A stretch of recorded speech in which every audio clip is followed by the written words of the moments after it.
सहज सुख को भूल करके इंद्रिय और मन के द्वारा हम ठगे जा रहे हैं रात दिन, अपने को बड़े बुद्धिमान समझ रहे हैं। वही चतुर है इस संसार में जो माया के आकर्षण से बच करके नाम जप कर ले जाए। नाम जप नहीं हो रहा तो जीवन व्यर्थ जा रहा है, और इस जाल का प्रभाव है कि उस जाल से निकलना ही नहीं चाहता, उसी जाल में सुखी रहना चाहता है। ये बड़ी विचित्र दुरत्य भगवान की। धर्म युक्त कार्य करो, निरंतर नाम जप करो और छूट जाओ इस शरीर बंधन से। किस विषय में आप बोले, क्या बोले, उस बोलने में क्या दोष था, आपने क्या क्रिया की। जैसे कोई दलदल में फंस जाए, निकलना बड़ा मुश्किल, ऐसे ही कर्म जाल फांस लेते हैं, निकलना बड़ा मुश्किल। तो हमारा चित्त, हमारा मन, हमारी बुद्धि, हमारा अहम ये मलिन हो चुका भोगों से। बोल कुछ रहा है, अंदर में कुछ चाल चल रही और आचरण कुछ और ही है। ये कभी विश्राम को प्राप्त नहीं हुआ।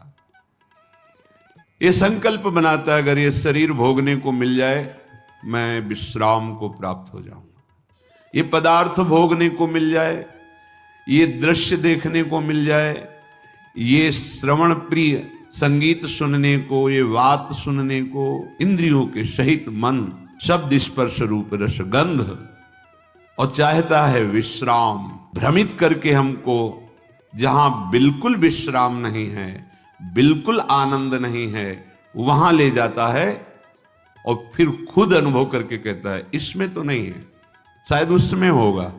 फिर वहां से विचलित करके दूसरे में, दूसरे से तीसरे में पूरा जीवन व्यतीत कर देता है। पकड़ो तो इसकी चाल को। ये छलिया हमको छल रहा है और हम अपने आप को इसके अधीन करते चले जा रहे हैं, और उसकी चाल को ना समझकर हम समझते हैं ये मन हमें सुख देगा, जो कहता है वो मुझे कर लेना चाहिए। गलत सलाहकार है, फंसा देगा, पराजित करा देगा, बंधन में डलवा देगा। जैसे जिस राजा का मंत्री यदि गलत सलाह दे तो राज्य नष्ट हो जाता है, यदि वैद्य गलत सलाह दे तो मरीज को रोग पूर्ण रूप से अधीन करके नष्ट कर देता है। यदि सद्गुरु शिष्य के अनुकूल होकर बोले तो उसका नाश हो जाता है। शास्त्र के अनुकूल, सिद्धांत के अनुकूल तो उसको परमात्मा प्राप्ति होती है। ऐसे ही इस मन रूपी सलाहकार ने मुझ भगवद अंश को ऐसी सलाह दी कि शब्द स्पर्श रूप रस गंध, ये जो माया रचित हैं, इनके भोगने में बड़ा सुख है। जहां जहां कहता है वहां वहां, जो जो क्रिया कहता है वो क्रिया, जैसे जैसे कहता है वैसे वैसे। पर कभी इस छलिया मन ने ऐसा नहीं कहा कि बस हो गया, जिस मार्ग में चला भी सुख नहीं मिला, ये सब मिथ्या है, सत्य वचन है, अब मुझे वापस होना चाहिए, इस मन की सलाह में नहीं फंसना चाहिए। पर नहीं, उसी छलिया मन का साथ देकर, इतना साथ देकर कि स्वयं मन बन करके, कि मन मानो मैं हूं, मन को अच्छा लगा मेरे को अच्छा लगा, मन को बुरा लगा मेरे को बुरा लगा, इतनी तन्मयता, यही हमारा पतन है।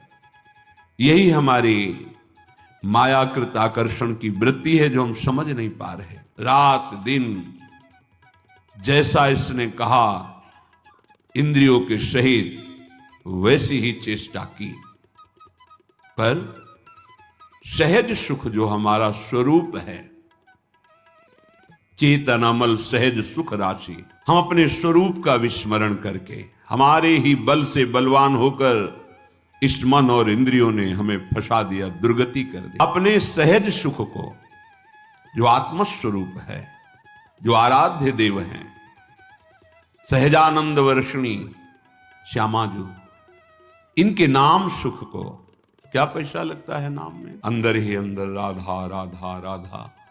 किसके सहयोग की जरूरत है, कौन सी क्रिया के संपादन की जरूरत है, राधा राधा राधा। अब नाम स्मरण करते हुए जो धर्म कर्म है खूब करो, 10 गुना लाभ बढ़ेगा। 1 अंक विराजमान कर दिया, फिर शून्य बढ़ाते चले जाओ, 10 गुना उसका महत्व बढ़ता चला जाएगा शून्य का। 1 हटा दो, सैकड़ों शून्य बना दो, कुछ नहीं हाथ लगेगा। ऐसे ही सहज सुख, नाम रूप लीला धाम, ये हमारा स्वरूप है, हमारी आत्मा है, ये हमारा आराध्य है। भूल गए इसे। सहज सुख को भूल करके इंद्रिय और मन के द्वारा हम ठगे जा रहे हैं रात दिन, अपने को बड़े बुद्धिमान समझ रहे हैं। इसीलिए कहा गया है, राम ही भजई ते चतुर नर। वही चतुर है इस संसार में जो माया के आकर्षण से बच करके नाम जप कर ले जाए। नाम जप नहीं हो रहा तो जीवन व्यर्थ जा रहा है। निशिदिन भ्रमत, रात दिन दौड़ा रहा है मन, ये कर लो, ये मिल जाएगा, इससे सुखी हो जाओगे। इतने अधर्माचरण, इतने पापाचरण कि फिर बुद्धि निर्णय करना बंद कर देती है। वो पशुवत, वो राक्षसवत हो जाता है। आंख खोल के देख लो, भगवद विमुख कैसा अंतःकरण निश्चय करता है, कैसा मनन करता है, कैसा चिंतन करता है। निंदनीय से निंदनीय कृत्य करने में उसको कोई संकोच, कोई लज्जा, कोई भय नहीं लगता। दुर्दशा यही है, जीते जी दुर्दशा यही है। आप अपने बल को भूल करके इनके अधीन हो गए। अब ये जो चाहे करवा रहे हैं। हम कहते हैं हमारे में तो सामर्थ्य नहीं, वो आपकी ही सामर्थ्य से हो रहा है, आप समझ नहीं पा रहे। भ्रमक, आप भ्रमित हो गए हैं। ऐसा लगता है मन बहुत बलवान, इंद्री बहुत बलवान, और आपके ही बल से वो बलवान है, खींच रही इंद्रियां। श्री प्रहलाद जी महाराज भगवान नृसिंह देव जी से कह रहे, हे नाथ, जैसे एक पुरुष की बहुत सी स्त्रियां हों और वो अपने अपने शयन गृह की तरफ उसे खींच रही हों, ऐसी दुर्दशा है। नेत्रेंद्रिय अपने सुख के लिए, श्रवणेंद्रिय अपने सुख के लिए, घ्राणेंद्रिय अपने सुख के लिए, रसेंद्रिय अपने सुख के लिए, त्वगेंद्रिय, जनेंद्रिय, सब। प्रभु बचा लो इस दुर्दशा से जीव को।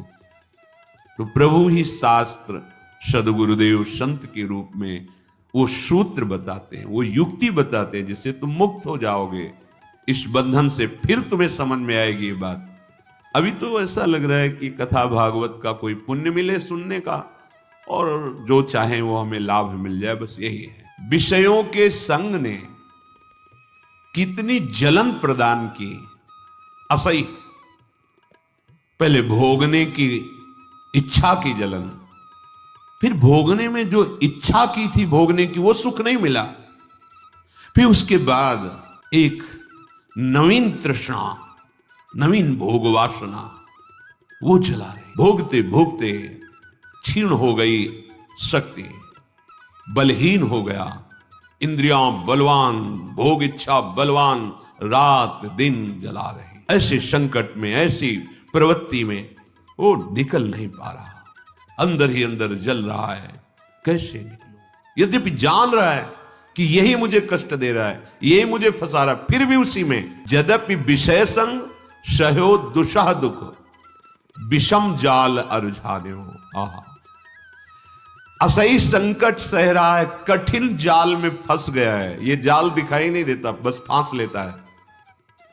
कहां फंसे हो देखो, पर अंदर से ऐसे फंसे हो कि जी नहीं सकते। ये माया जाल है।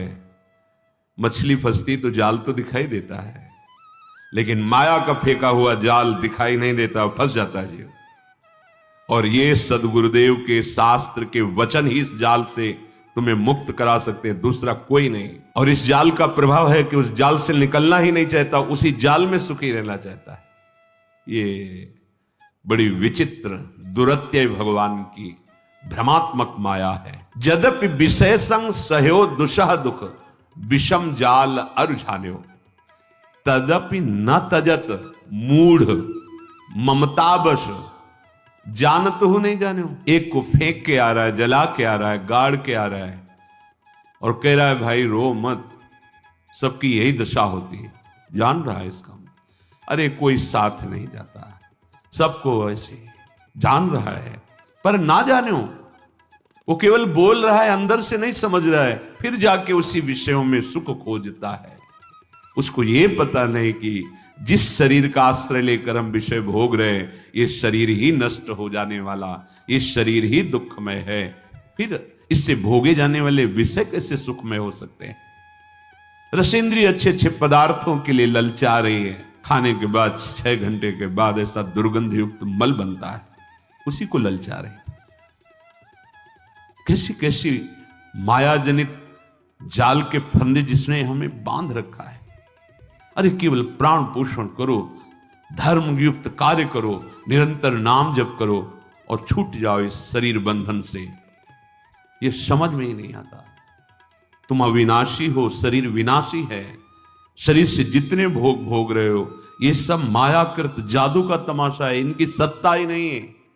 बस प्राण पोषण करो और प्राणनाथ का भजन, उनकी आज्ञा के अनुसार मुक्त हो जाओगे इस माया खेल।